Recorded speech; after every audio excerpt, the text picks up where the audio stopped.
my grandson's birthday, my own daughter-in-law called security on me. "Get this old woman out of here," she said. She had no idea who actually owned the company where she and her whole family worked. "Stay with me until the end, and tell me in the comments what city you're watching from." I love seeing how far these stories travel. I never imagined my own family would treat me like a stranger at my grandson's birthday party. Yet there I was, standing at the entrance of an elegant downtown Chicago venue, clutching a carefully wrapped gift for little Tommy's 5th birthday. Across the room, I saw my daughter-in-law, Indigo, lean toward a security guard and whisper something, while pointing straight at me. The look she gave me wasn't just dismissive, it was pure disdain. "Ma'am, I'm going to have to ask you to leave," the guard said softly, his tone polite but firm. He was young, maybe around my son Marcus's age, and I could tell he didn't want to do this. "There must be some mistake," I stammered. "I'm Tommy's grandmother. This is my grandson's birthday." Indigo's cold voice sliced through the cheerful noise of the party. "There's no mistake, Norma," she said, switching to Portuguese like she always did when she wanted to be cruel. "Get this tacky old woman out of here." The room went silent. Guests turned to stare, parents, neighbors, even Marcus's co-workers, all watching as I was humiliated by my own family. I held Tommy's gift tighter, my hands trembling. Through the crowd, I caught sight of him, dressed in his little superhero costume, laughing and running around, blissfully unaware that his mother was making sure his grandmother couldn't even say happy birthday. "Indigo, please," I said softly, stepping closer. She stood there in a designer dress worth more than some people earn in a month. Flawless hair, flawless makeup, flawless cruelty. "It's Tommy's birthday," I said. "I just want to give him his present." She looked at me like I was dirt on the floor. "You're embarrassing yourself, Norma. Look around," she sneered, motioning to the chandeliers and floral arrangements. "This isn't your kind of place. These aren't your kind of people." The words hit me like a punch. Not my kind of place, not my kind of people. I had put on my best navy blue dress, done my hair, even bought new shoes for the occasion. But none of that mattered. "Where's Marcus?" I asked, searching for my son. "He's busy with important guests," Indigo said sweetly. "People who actually belong here." The guard shifted uncomfortably. "Ma'am, I need to escort you out," he murmured. As he led me toward the exit, I spotted Marcus across the room, laughing with a group of men in expensive suits, completely ignoring what was happening to his own mother. Or maybe he knew and simply didn't care. My chest ached as if my heart had cracked in two. "My gift," I said faintly, holding up the package. "Leave it by the door," Indigo replied without even looking at me. "Someone will make sure Tommy gets it." But I knew she was lying. That gift would end up in the trash, just like I was being thrown away. When I finally reached my old Honda Civic, I sat there for 20 minutes, shaking. The irony was almost too much to bear. Indigo, standing in her designer dress at that luxurious venue, surrounded by money and status, telling me that I didn't belong. If only she knew the truth. If only she knew that every dollar spent on that party, every paycheck her family received, every bit of comfort they enjoyed, came from me. The company where Marcus was a regional manager, where Indigo was the so-called marketing director, where half the guests at that party worked. I owned it all. Wellington Industries, 43 years of blood, sweat, and sacrifice, built from nothing after my husband passed away, when all I had was a mortgage, a young son, and $57 in the bank. I started with one small cleaning contract and turned it into a $42 million empire. All in silence, never once revealing the truth, because I never wanted my son to feel burdened by the weight of his mother's success. I'd always wanted Marcus to build his own path, to succeed because of his ability, not because of me. That's why I stayed in the shadows. I lived simply, quietly, in my small house with peeling paint and the same old car I'd driven for years. I shopped at discount stores and clipped coupons while my company, provided comfortable lives for hundreds of employees, including my own family. The same family that had just treated me like a stranger. Driving home that evening, the city lights blurred through my tears. My mind kept spinning. For years I had endured Indigo's little stings, her sly jokes about my humble house, her smirks about my clothes, her constant reminders that I didn't fit into their polished upper-class world.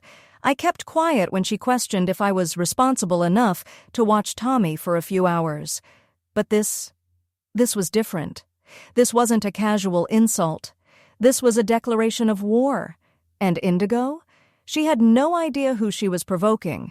Tomorrow morning, she was going to find out exactly what happens when you cross the wrong person. Because tomorrow, Wellington Industries was going to experience some long-overdue organizational changes. The Wellington Industries building stood 42 stories tall, a gleaming tower of glass and steel rising from the heart of Chicago's financial district. For the last 15 years, I'd driven past it on my way to the grocery store or the doctor's office, quietly admiring it from afar. My heart always swelled with pride, knowing that building bore my name, even though almost no one knew who I really was. To my employees, I was simply Mrs. Wellington, the mysterious owner who preferred privacy and handled everything through intermediaries. Only a few people had met me face to face, those who understood my obsession with discretion. What none of them realized was that Mrs. Wellington, the powerful owner of a multi-million-dollar corporation, was the same woman Indigo had called a tacky old lady just a few hours ago. The same woman my son called Mom. I had built this company from the ground up. After my husband, Roberto, passed away, I was 39 years old with a 12-year-old boy and no real career. Roberto had been a kind man, but traditional. He handled the money, the bills, all the important decisions. I handled the home. When his sudden heart attack took him from us, I discovered I didn't even know how to balance a checkbook. The life insurance money ran out in 8 months. After that, it was just me. I started cleaning office buildings at night. From 10 p.m. to 6 a.m., I scrubbed floors, emptied trash cans, and cleaned bathrooms while Marcus stayed with our kind neighbor, Mrs. Chen. It was exhausting work, but it was honest, and it kept us fed. But I wanted more. Each night, as I scrubbed the floors of those glittering offices, I listened to the conversations of the people who worked there during the day, their business deals, their contracts, their strategies. I started asking questions, paying attention, learning. Within 2 years, I landed my own cleaning contract. Within 5, I had a 12-person crew. Every single dollar I earned went back into the business. No vacations, no new clothes, no fancy dinners, only growth. I studied business management and accounting through correspondence courses after Marcus went to sleep. I learned about property management, real estate, and corporate services. By the time Marcus graduated high school, I held contracts for half the office buildings in downtown Chicago. By the time he finished college, I had expanded into full-service corporate operations. And by the time he married Indigo, Wellington Industries was worth $28 million. Through all those years, Marcus never knew. I wanted him to have a normal life, no privileges, no expectations. I didn't want him growing up spoiled or dependent on family money. I wanted him to earn his own success and understand the value of work. So, I stayed in our modest home.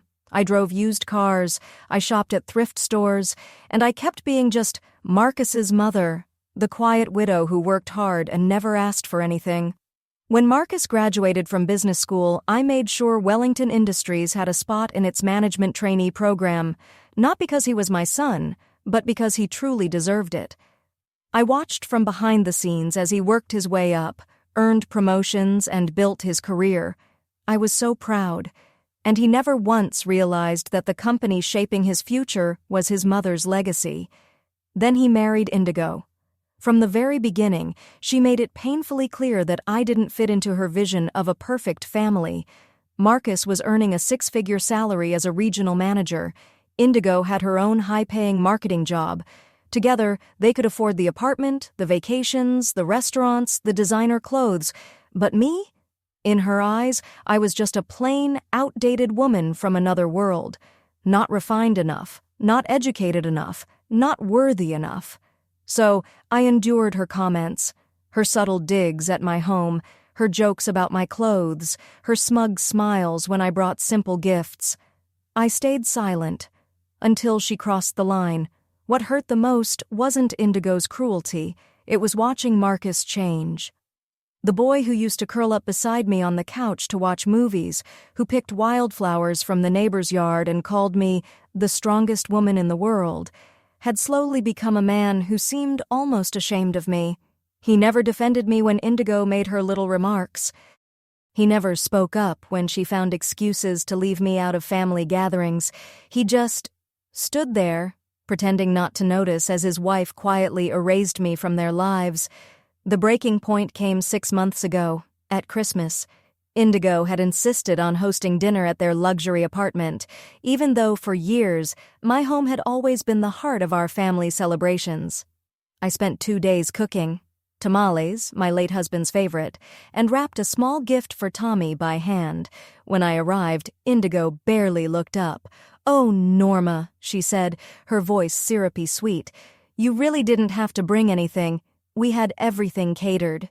She smiled, that polished, practiced smile, and placed my homemade dish straight into the refrigerator, out of sight. Her message couldn't have been clearer. During dinner, the conversation was all about their Napa Valley trip, Indigo's recent promotion, and the plans for their next home renovation. I sat there quietly, trying to keep Tommy entertained, while my son laughed and nodded at everything his wife said, barely glancing in my direction. When Tommy opened gifts, he politely thanked me for the handmade wooden truck I'd spent weeks crafting for him, then immediately moved on to the expensive gadgets from his parents. Indigo thanked me, too, for the cute little toy, in a tone that made the entire room understand it wasn't worth mentioning again. As I was putting on my coat that night, I overheard them in the kitchen. "Next year," Indigo said, "maybe we should travel for Christmas, just the 3 of us. It'd be nice to start our own traditions." Marcus's response was barely audible, but it was enough.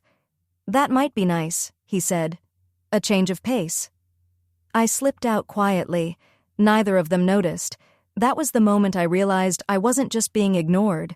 I was being erased. And the cruelest irony? They were using my money, the wealth I had built with my own hands, to live that perfect, glittering life that no longer included me. But yesterday, at Tommy's birthday party, Indigo crossed a line she could never uncross, having me removed by security, calling me tacky and embarrassing in front of dozens of people. She thought she was putting me in my place. She had no idea whose world she was standing in. Well, she was about to find out. At 6 o'clock the next morning, I sat in my home office. Coffee untouched, documents spread across my desk. The glow from my monitor reflected off the organizational chart of Wellington Industries. 800 employees, 12 divisions, and every department, every paycheck, every bit of security they enjoyed existed because of me. Marcus worked in commercial property management. Indigo was in corporate marketing. Both reported to directors who reported to vice presidents, who ultimately answered to me. Neither of them knew that the old woman they'd humiliated at a birthday party was the one signing their paychecks, but they were about to learn.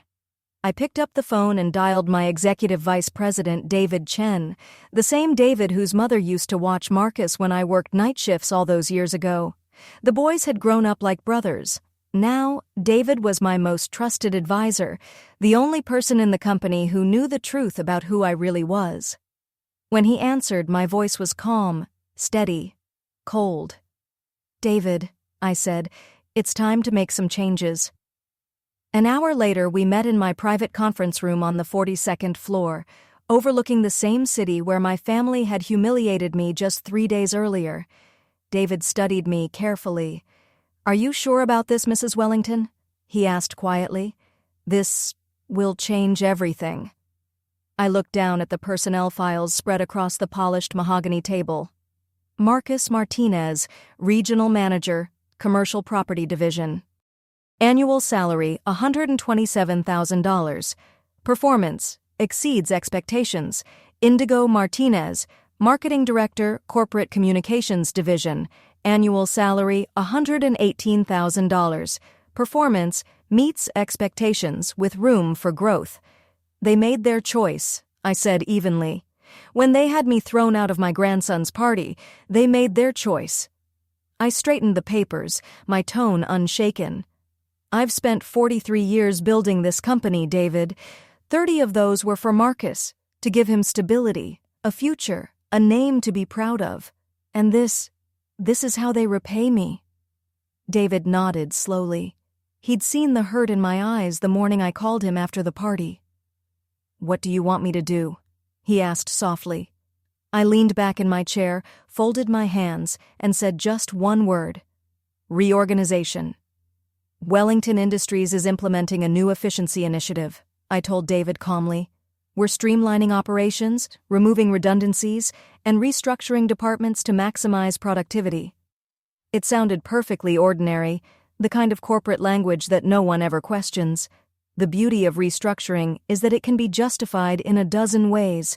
Market pressures, budget adjustments, competitive alignment.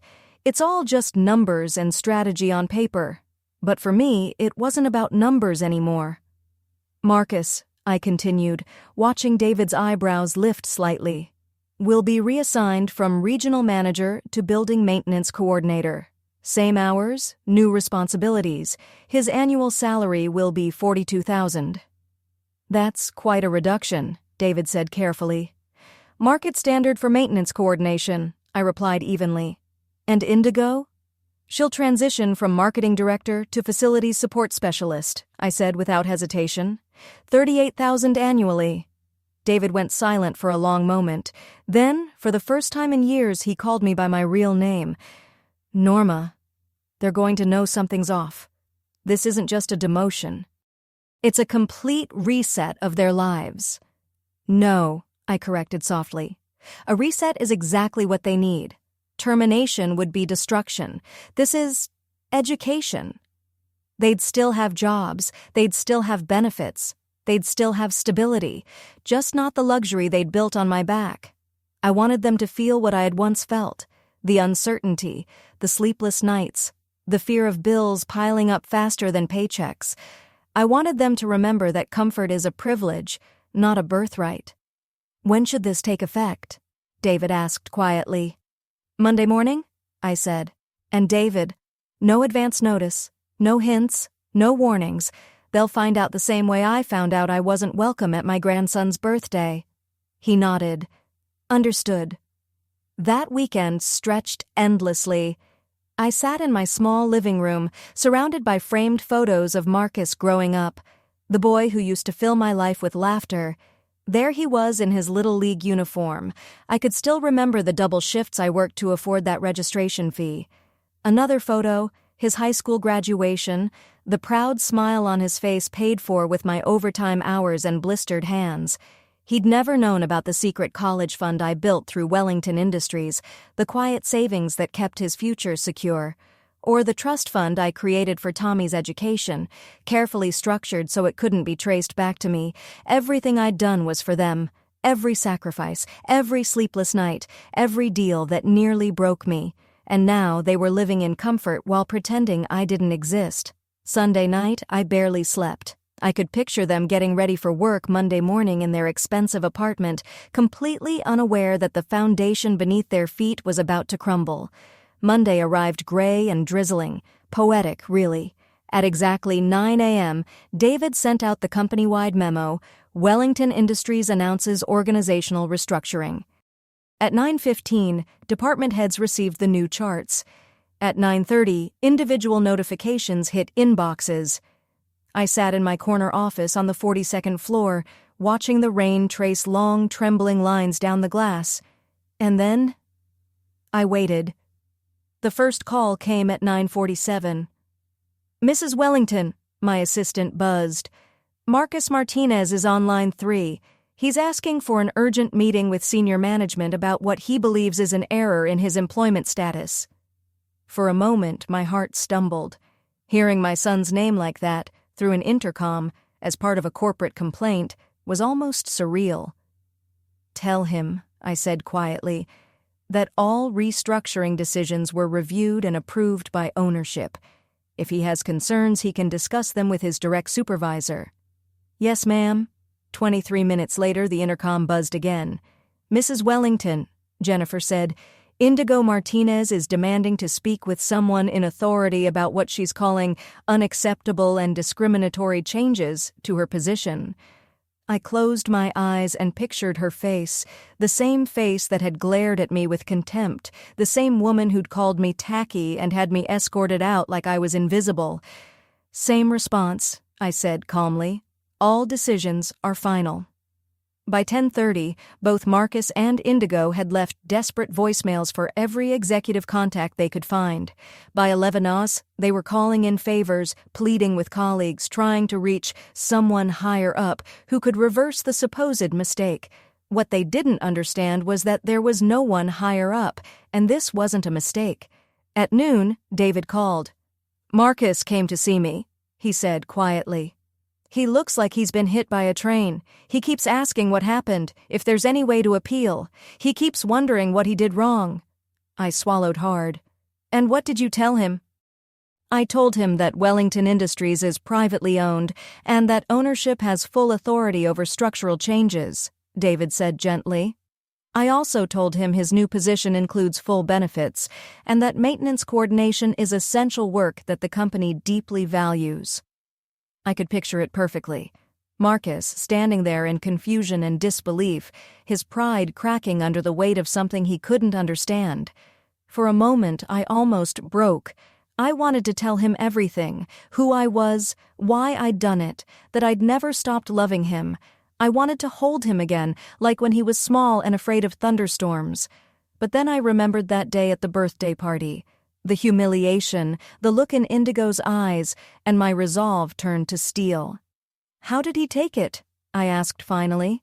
David's voice was low. He asked if I knew who made the decision. "I told him," David said, "that all personnel decisions ultimately come from Mrs. Wellington, but that she prefers to work through management rather than involving herself directly." He paused. "And Indigo. She's not handling it well. She's been telling everyone that this must be a personal vendetta, that someone inside the company is out to get them. She's determined to find out who's responsible and destroy them." The irony almost made me smile. She was absolutely right. It was personal. But she was looking for her enemy in the boardroom and the executive suites, never realizing the person behind it all was the same tacky old woman she'd once dismissed as beneath her. By 2 p.m., I'd already heard through the office grapevine that both Marcus and Indigo had spent their lunch hour calling recruiters, quietly testing the job market. By 3, they'd both filed formal complaints with Human Resources, demanding an internal investigation into what they called unfair treatment. At 4 p.m., David appeared at my office door, his usual calm expression tinged with discomfort. "They want to know about severance packages," he said softly. "If they can't get their old jobs back, they're talking about leaving Wellington Industries altogether." I turned from the window where I'd been watching the rain slide down the glass.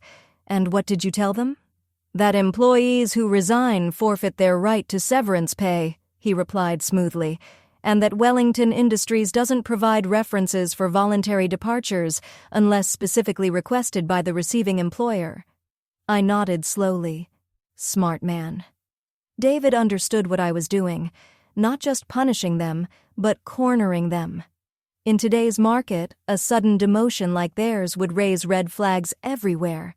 Without glowing references from their current employer, finding equivalent positions would be nearly impossible. "They're scared," David continued. "Marcus asked me directly if someone was trying to push them out of the company." "And what did you say?" "I told him Wellington Industries values all its employees equally, regardless of their title," he said. "That many people build long, fulfilling careers in maintenance and support, stable positions, good benefits, opportunities for growth." The faintest smile tugged at the corners of my lips. Perfect. That evening, I drove past their apartment building, the one with the marble lobby and the uniformed doorman who never smiled unless you tipped him.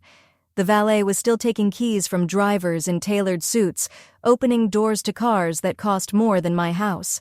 I wondered how long Marcus and Indigo could afford that world on their new combined salary of $80,000 a year. less than Marcus alone had been making that morning. Inside, I imagined Tommy, probably on the living room floor playing with his shiny new toys, blissfully unaware that his parents' perfect life was beginning to crack. Would they have to move soon? Trade that skyline view for a smaller place in the suburbs?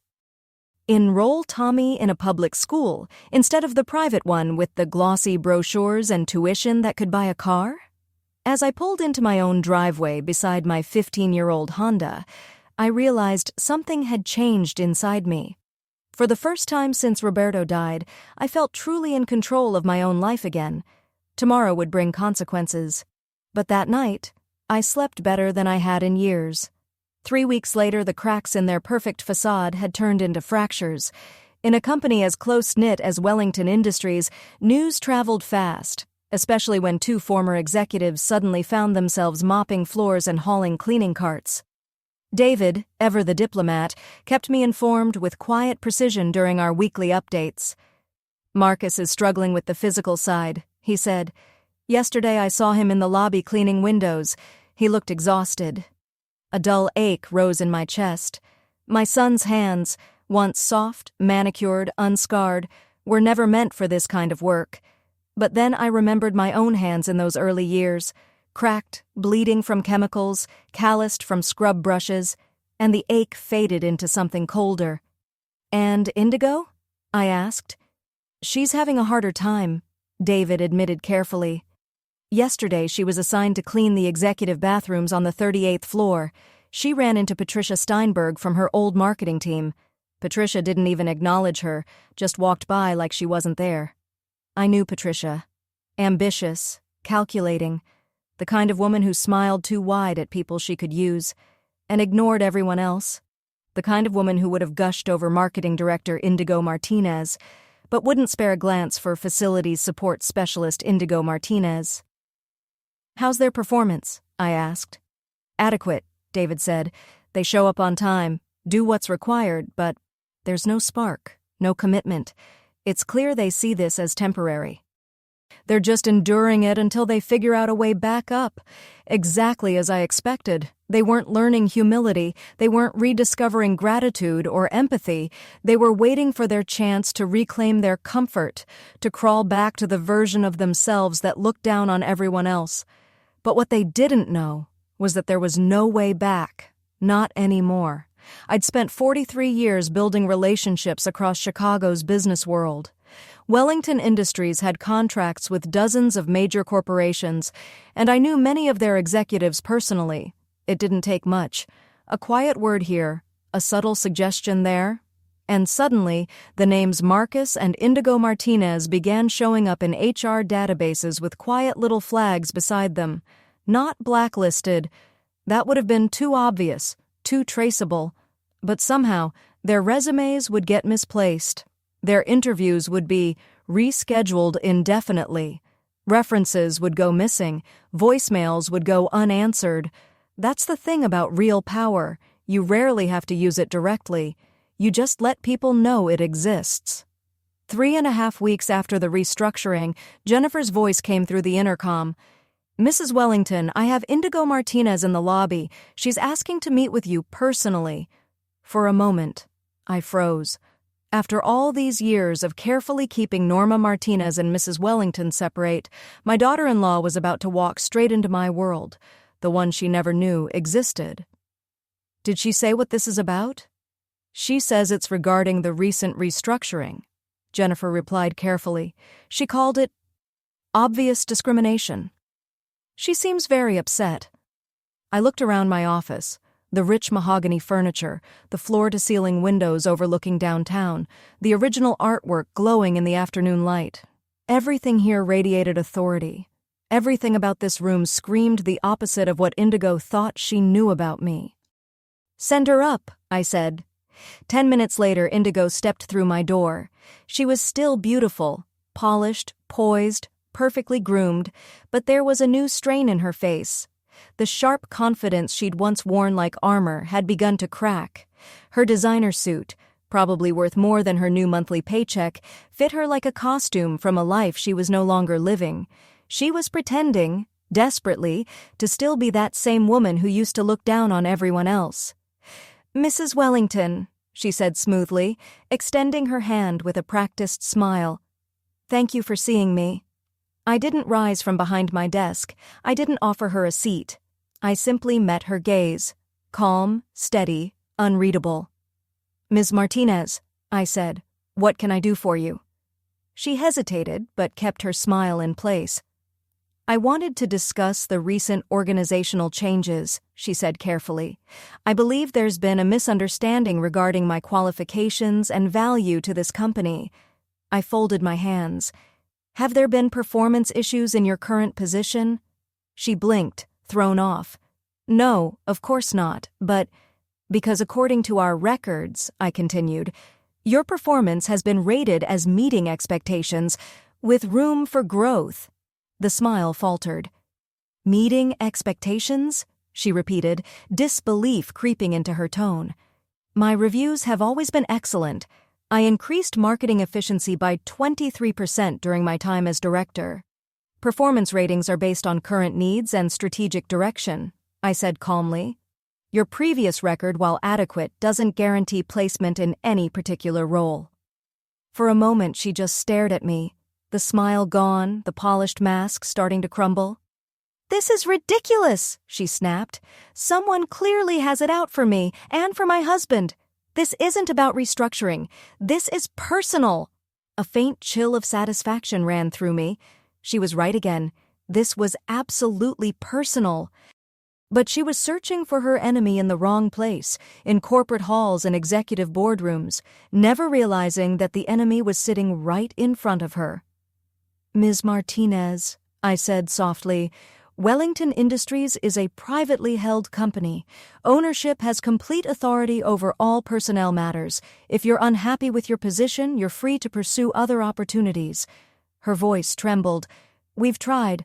Marcus has had 6 interviews in the past 3 weeks and every single one vanished. Companies that were ready to hire suddenly stop responding.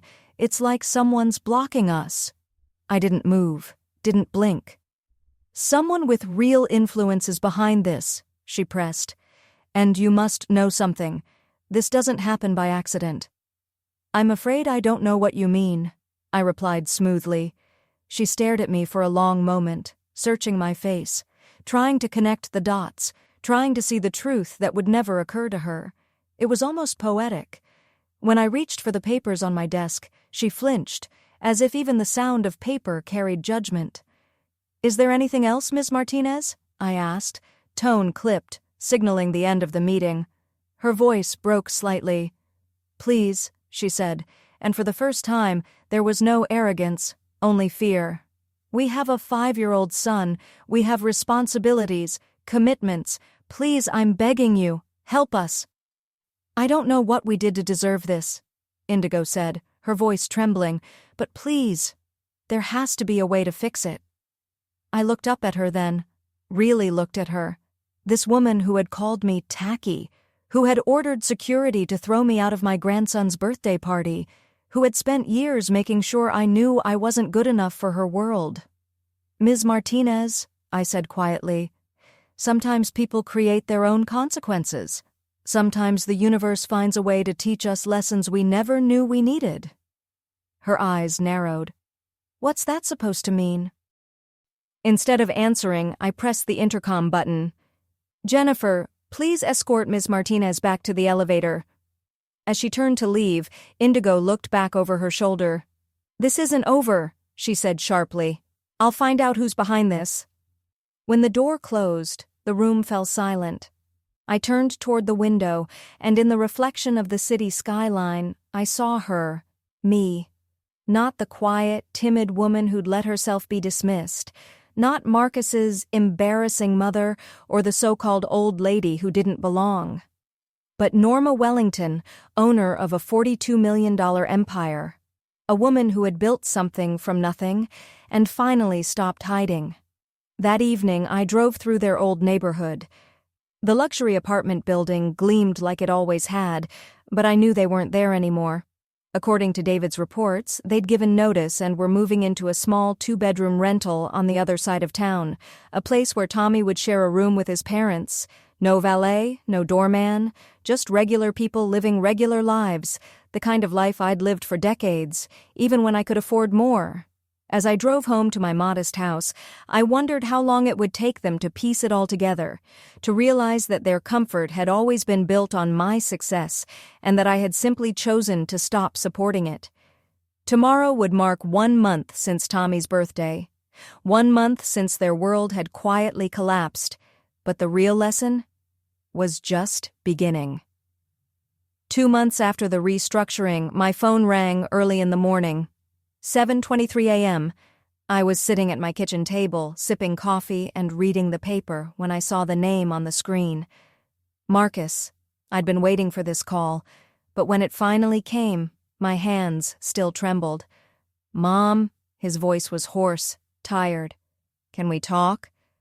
"Of course, mijo," I said softly. "What's wrong?" "Everything." The word broke, raw and heavy.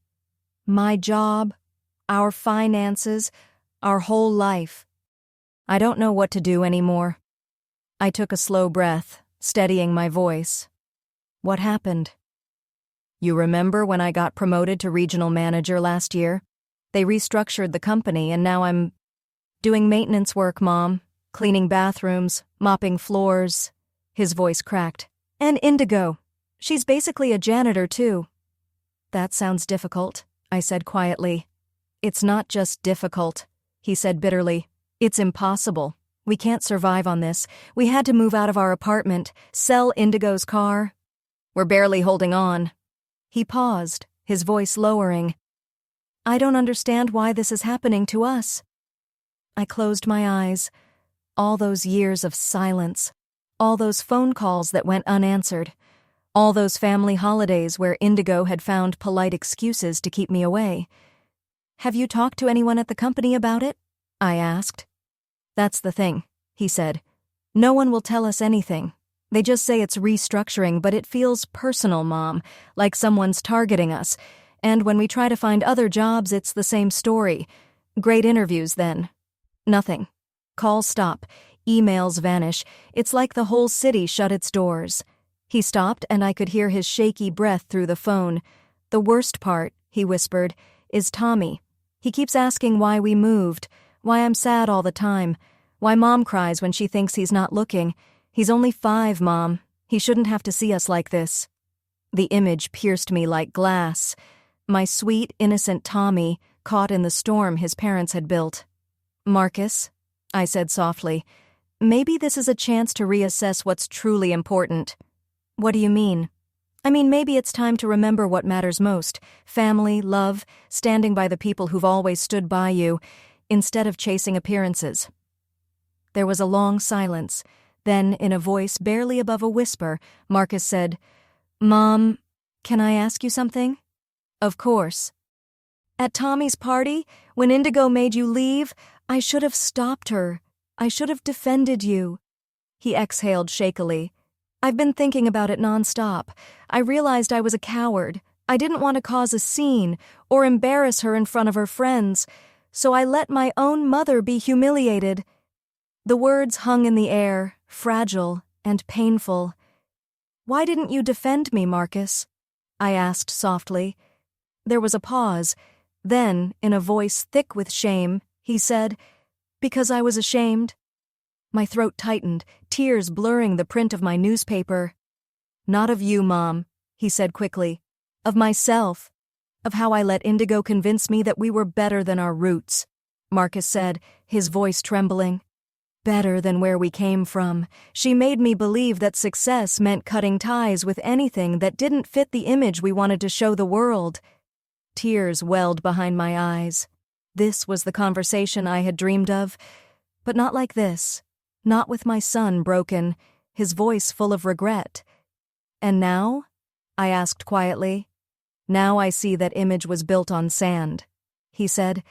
"Everything we thought made us important, the apartment, the cars, the vacations, it's all gone. And the only person who ever truly loved me, who sacrificed everything to give me a better life? I pushed her away because my wife was embarrassed by her. I had to set the phone down, take a breath, and steady my hands before picking it back up. Mom, Marcus continued, there's something else. About the company I work for, Wellington Industries.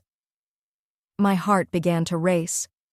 I've been there for 12 years, and honestly, I never thought about who actually owned it.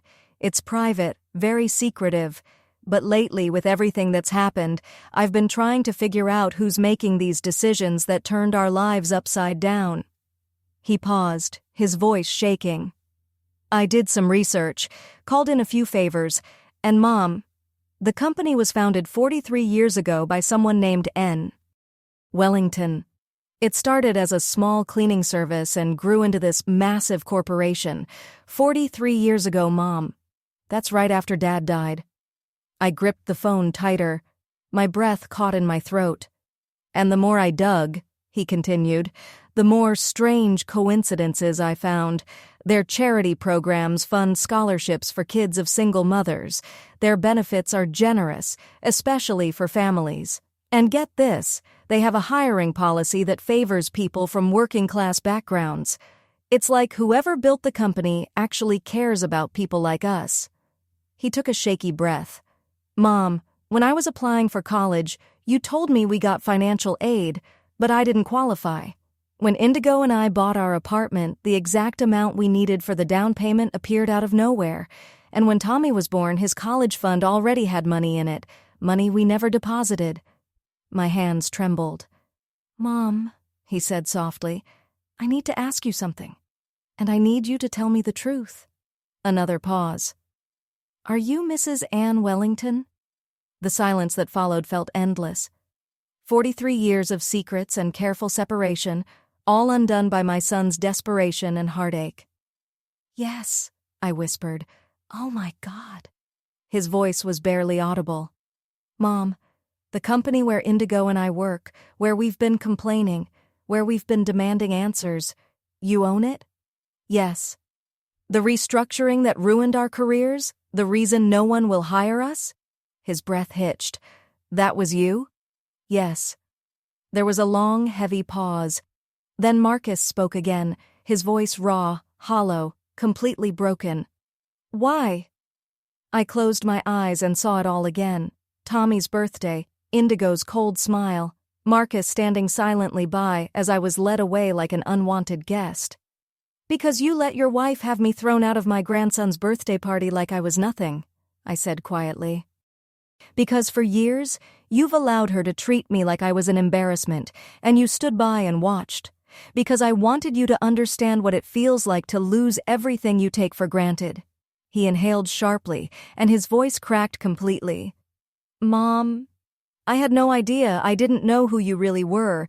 Indigo didn't know. She thought you were just a poor, simple woman who didn't deserve respect.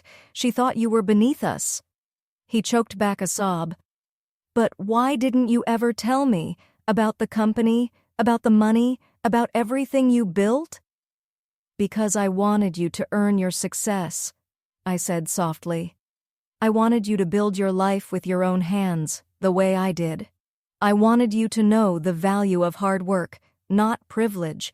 I wanted you to grow strong, not spoiled. But instead, Marcus said bitterly, I grew arrogant and cruel. Not cruel, mijo, I said gently. Just lost. You forgot where you came from. You forgot who raised you and what it took to get you here. On the other end of the line, I could hear him crying now, soft, quiet sobs that carried me back to his childhood, to scraped knees and bedtime stories and whispered promises that he'd always love me. Mom, he said through his tears, I'm so sorry. For everything. For the party. For not defending you. For letting Indigo poison the way I saw you. For taking everything you gave me and never seeing the truth. I know you're sorry, I said. My voice was calm now, tired but peaceful. What happens now? He asked hesitantly. Are you going to destroy us completely? Make sure we never recover? I looked around my small kitchen, the same one where I'd spent decades budgeting every meal, building an empire no one knew existed, and I realized something. The anger that had driven me all this time was gone. In its place was something deeper. "That depends," I said quietly, "on whether you've really learned what I was trying to teach you." "What do you mean?" "I mean, Marcus, that I need to know you understand what love truly is, what family means, what respect looks like, and why none of it should ever depend on a person's status or their bank account." "I understand, Mom," Marcus said softly. "I swear I do. And Indigo—" He paused. "I don't know if she understands yet, but I'm going to make sure she learns." For the first time in months, I smiled. My son was finally finding his way back home. 3 weeks after Marcus discovered the truth, I sat in my office reviewing personnel files one last time. David appeared at my door carrying a thick folder. "The documentation you asked for," he said, setting it gently on my desk. "Marcus and Indigo Martinez have both submitted formal written apologies to the executive team. Marcus also included a personal letter requesting a private meeting with Mrs. Wellington." I opened the folder. Marcus's letter was handwritten. 3 pages of raw honesty. He apologized not only for the birthday party incident, but for years of distance and silence. He admitted how easily he'd let Indigo shape his view of me, how he'd mistaken status for worth, and how he'd failed to defend me when it mattered most. But what struck me most wasn't his regret. It was his growth. He wrote about the talks he'd been having with Tommy, how he was teaching his son that love and respect aren't earned through money or position, but through kindness and character. How he wanted Tommy to understand that his grandmother wasn't someone to be ashamed of, but someone to look up to. I pressed a hand to my chest and exhaled. It was everything I had ever wanted to hear. "And Indigo's letter?" I asked quietly. David's expression was diplomatic. "Less detailed," he said carefully.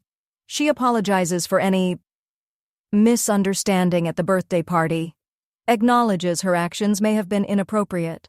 She hopes the family can move forward in mutual respect." A small, humorless laugh escaped me. Even in apology, Indigo couldn't let go of control, a misunderstanding, actions that may have been inappropriate, not a word about years of cruelty, not a word about the deliberate humiliation she'd orchestrated. But maybe that was all she could manage for now. Understanding doesn't come to everyone at the same pace. "Schedule a meeting with Marcus for tomorrow morning," I said finally. "Just Marcus." The next day, my son walked into my office. Gone was the confident regional manager who once stood silently as his mother was escorted out of a party. This Marcus looked older, thinner, his expensive suits replaced by simple work clothes, his shoulders a little stooped. But his eyes held something I hadn't seen in years. Humility and hope. "Mom," he said softly. And in that single word I heard the little boy who used to crawl into my lap when life scared him. "Sit down, Marcus," I said gently.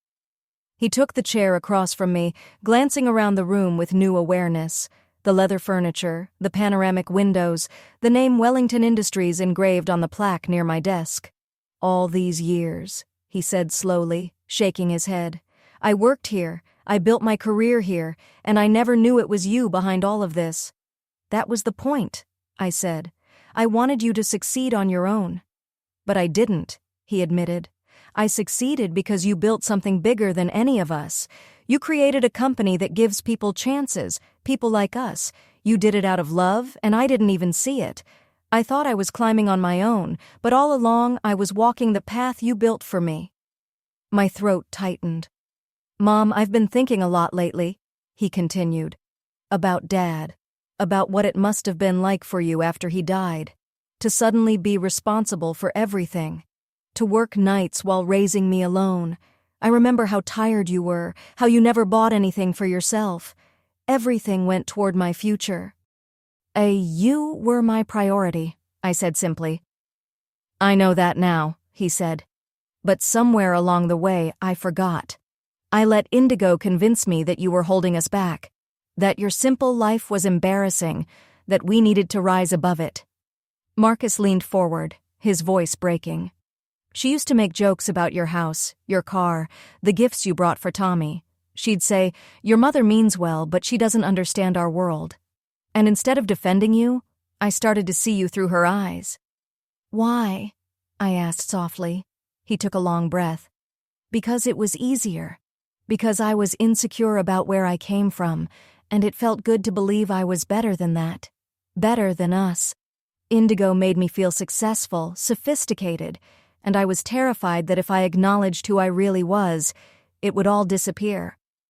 I watched him struggle with the truth, the shame, the guilt, and for the first time I didn't feel anger, only understanding. "What do you want now, Marcus?" I asked quietly. He didn't hesitate. "I want my mother back," he said. "I want Tommy to know his grandmother. I want to rebuild what I destroyed with my pride and stupidity." I swallowed hard. "And Indigo?" He sighed. "She's struggling. She's angry about everything, the demotion, the loss of the apartment, the truth about who you are. She can't accept that the woman she once dismissed is the same person who built the world we lived in." He looked down, then met my eyes again. "But she's trying. And I'll make sure she keeps trying.